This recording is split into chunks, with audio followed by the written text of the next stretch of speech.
Bharatiya Janata party के राष्ट्रीय अध्यक्ष जेपी नड्डा का कार्यकाल 1 साल के लिए बढ़ा दिया गया है। नड्डा का कार्यकाल बढ़ाने के लिए राष्ट्रीय कार्यकारिणी की बैठक में राजनाथ सिंह ने प्रस्ताव रखा। सभी सदस्यों ने इस पर अपनी सहमति दे दी। नड्डा का कार्यकाल जून 2024 तक के लिए बढ़ा दिया गया है। भाजपा अध्यक्ष का कार्यकाल जून 2024 तक बढ़ाए जाने के बाद जेपी नड्डा ने पीएम मोदी और पार्टी राष्ट्रीय कार्यकारिणी के सदस्यों के प्रति आभार व्यक्त किया। अब इस कड़ी में जेपी नड्डा ने एक पत्र में बीजेपी कार्यकर्ताओं को संबोधित किया है। बीजेपी अध्यक्ष जेपी नड्डा ने अपने पत्र में लिखा है, सम्मान और कृतज्ञता की गहरी भावना के साथ मैं जून 2024 तक भाजपा के राष्ट्रीय अध्यक्ष के रूप में बने रहने की नई जिम्मेदारी स्वीकार करता हूं। मैं पीएम मोदी को धन्यवाद देता हूं, जो हम सभी के लिए निरंतर प्रेरणा स्रोत हैं। बीजेपी में ही संभव है कि हिमाचल प्रदेश जैसे छोटे राज्य में मेरे जैसा साधारण कार्यकर्ता लगातार ऊपर उठे और दुनिया की सबसे बड़ी राजनीतिक पार्टी के राष्ट्रीय अध्यक्ष बने। वहीं इससे पहले ट्वीट करते हुए जेपी नड्डा ने लिखा है, प्रधानमंत्री नरेंद्र मोदी जी और राष्ट्रीय कार्यकारिणी के सभी सम्मानित सदस्यों का हृदय से आभार। हम सभी को मिलकर मोदी जी के नेतृत्व में 2/3 से अधिक बहुमत से लोकसभा के चुनाव में भाजपा की सरकार बनानी है। गरीब कल्याण हमारा संकल्प है।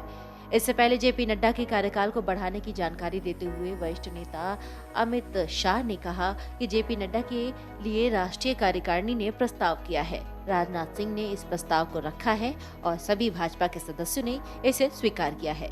जेपी नड्डा को जून 2024 के लिए भाजपा के अध्यक्ष के रूप में इनका कार्यकाल बढ़ाया जा रहा है। चलिए आपको बताते हैं कि भाजपा में चुनाव कैसे होते हैं। भारतीय जनता पार्टी में राष्ट्रीय अध्यक्ष का चुनाव प्रदेश संगठनों के चुनाव के बाद होता है। नियम के अनुसार अगर 50% राज्यों में संगठन का चुनाव हो गया है तो राष्ट्रीय अध्यक्ष का चुनाव कराया जा सकता है। एक राष्ट्रीय अध्यक्ष का कार्यकाल 3 वर्ष के लिए होता है। नड्डा ने 2020 में पार्टी की कमान संभाली थी।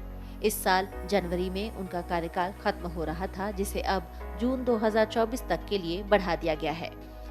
भारतीय जनता पार्टी के संविधान की धारा 19 में राष्ट्रीय अध्यक्ष के चुनाव की व्यवस्था है। इसके अनुसार राष्ट्रीय अध्यक्ष का चुनाव एक निर्वाचक मंडल कराएगा। इसमें राष्ट्रीय परिषद और प्रदेश परिषद के वर्णित सदस्य होते हैं। राष्ट्रीय अध्यक्ष वही बनता है जो कम से कम 4 अवधियों तक पार्टी का सक्रिय सदस्य रहा हो। राष्ट्रीय अध्यक्ष पद की योग्यता रखने वाले किसी भी नेता का नाम निर्वाचक मंडल में से कुल 20 सदस्य प्रस्तावित करेंगे। यहाँ ये भी जरूरी है कि ये संयुक्त प्रस्ताव कम से कम 5 राज्यों से भी आना चाहिए जहाँ चुनाव हो चुके हों। चलिए आपको बताते हैं कि अध्यक्ष और बाकी सदस्यों का कार्यकाल कितना होता है। पार्टी के संविधान की धारा 21 के अनुसार कोई भी शख्स 3 साल के 2 कार्यकाल तक ही भाजपा का अध्यक्ष रह सकता है। प्रदेश कार्यकारिणी परिषद समिति के पदाधिकारियों और सदस्यों के कार्यकाल की भी 3 वर्षों तक निर्धारित की गई है। Video desk amarujala.com। डाउनलोड करें अमर उजाला ऐप और पाएं खबरें लगातार। अगर आप ये वीडियो YouTube पर देख रहे हैं तो हमारे चैनल को सब्सक्राइब करें और बेल आइकन को दबाना ना भूलें। अगर आप Facebook पर ये वीडियो देख रहे हैं तो हमारे पेज को लाइक करें।